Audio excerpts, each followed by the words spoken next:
Hi, and welcome to my channel, Witch Dr. Drake. I'm Drake, and today I'm going to be doing my first ever video response to a tarot tag, which is the My Gratitude Decks tarot tag by Kate at Moonflower Moments.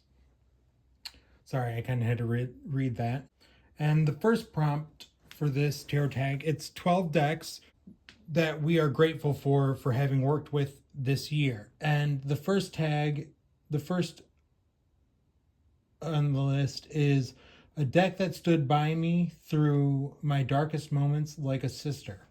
And for this tag, I have two decks, Magic Manga Tarot, and then the Salvador Dali Tarot. I'll start by showing you some of the Magic Manga. So this deck is out of print, but this deck is the closest thing I have to a husband deck, or a soulmate deck, or whatever you want to call it. And this deck is the easiest reader out of all the decks I have. So this deck, the cards in this deck and the spirits of the cards of this deck are so fluid when it comes to how they communicate their messages to me. It's just always so painless and compassionate even. These cards are really quite something. And this deck is out of print, so it's not easy to come by anymore. But I think it's really incredible. And it's probably my favorite tarot deck that I own. These cards are just they just have so much character in them, I feel. But anyways, that's the Magic Manga Tarot. The other deck that has stood by me like a sister is the Dali Tarot. And this is the Dali Tarot. And these cards are... I got these as a gift from my partner for my birthday this year, and since getting them, I have just been totally in love with this deck. It just is such an easy reader for me. I should do like a more thorough deck study of it in the future though, because I don't know where a lot of these images come from. I'm not that educated in art history. But some of them really speak to me, and I really love this deck. I want to show you my favorite card real quick. My favorite card would be this one. This one I get my patron god Boreas through the most, and I really love this deck, and I'm so happy that my partner got it for me. I'm very blessed for that. The second deck is the deck that told me the hardest truths. And for that, I've chosen two decks, but I'm going to first show you this deck, which is out of print, which is the Crow's Magic Tarot. And this deck was my first ever deck. And I, at first when I got it, could not read with it for the life of me. It was too mysterious and cryptic in its messaging. Even though it has two key words, the images are not anything like Rider-Waite-Smith. And so I was new to tarot, and I just couldn't get into these cards. I just couldn't read with them when I first started tarot. And it took me several months, if not a year or two, to get comfortable enough with reading tarot that I could read with this deck fluidly. But once I could start reading with this deck fluidly, this deck does not pull back any punches. This deck kicks my ass when it gives me messages, and it is one I only turn to when I need someone harsh and severe. It is harsh and severe to me, but I love it for that. It's wonderful, and I am so thankful that I have this deck in my collection. So that's Crow's Magic Tarot, and it's out of print. Another deck that gives me hard truths is the Animal Spirit Oracle by Kim Kranz. This deck maybe only works so well because I'm a biologist by trade, but these animal spirits just speak to me so clearly, and they just really don't pull anything back. This whale card especially is always telling me to go deeper with my emotions, and it's this deck is just not one that plays with me anyway. It doesn't play around. It is very serious. Not necessarily the white book that came with it, but just the cards themselves and my interpretations. The lizard is another one that gets me a lot. But this deck is pretty incredible, but it tells me really hard truths oftentimes. And I use it often as signifiers of the people in my life. So the people are often an animal. I usually only draw 1 or 2 cards from this deck when I'm using it. Prompt 3 is a deck that gave me a language for my feelings, and that would be the Gilded Tarot by Ciro Marche. So this deck,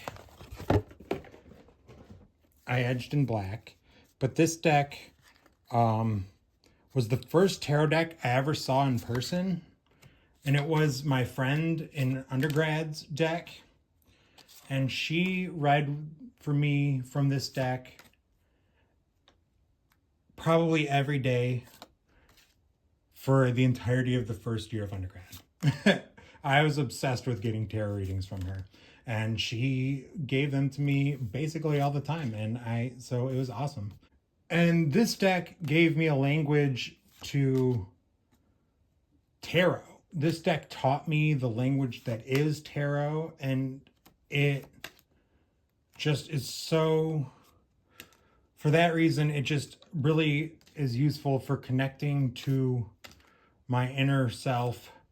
And just, this deck gives me so, it's funny that I'm losing the ability to speak right now because I'm saying this gave me a language for my feelings, but it kind of just takes my breath away for how it gave me a language for my feelings, because it really just truly did. I really got to self-exploring with this deck with my friend's help that first year. And from then, I really built my tarot practice up over the years. Prompt 4 is the deck that opened my eyes to what I can be, and this is pretty cliche, but the deck that opened my eyes to what I could be is the Magick of You Oracle by Fiona Horn. This is probably the most cliche answer of all of my answers, but this deck really just opened my eyes so much to what witchcraft could be for me in my practice. So it just really opened my eyes to being a healer and to being at least a healer of my own inner child. So this deck I love. The deck that dared me to live is the Golden Girls Tarot. And this is only applicable because I am a huge fan of Golden Girls. Partially because my partner is a huge fan of it and watches it almost every night while he cooks dinner. It's his go-to TV show. But these cards are just so cute, and it's a classic Rider-Waite-Smith knockoff, but with the characters from the Golden Girls. And see, there's Blanche, Sophia, that's Miles. I can tell it's Miles because the Queen of Cups is Rose. Here's B. Arthur. Anyways, I'm not going to flip through it too much, but this deck really dares me to live every time I use it.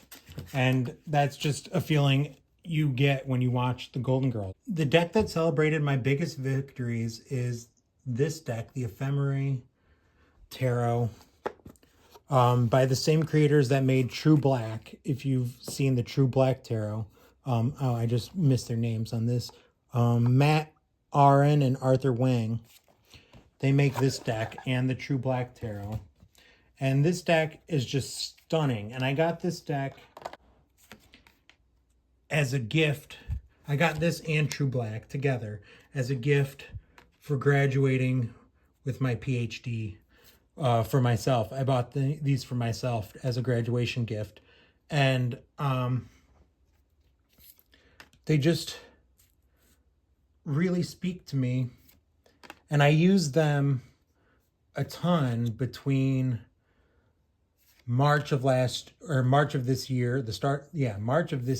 and June of this year. I stopped using these around Litha and switched to the True Black, and I've been using the True Black since then.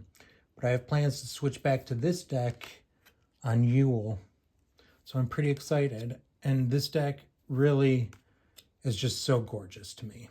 I love it so much. It's the most bougie deck I own, and it was a splurge, but it is so beautiful. So I am taking my time showing these images.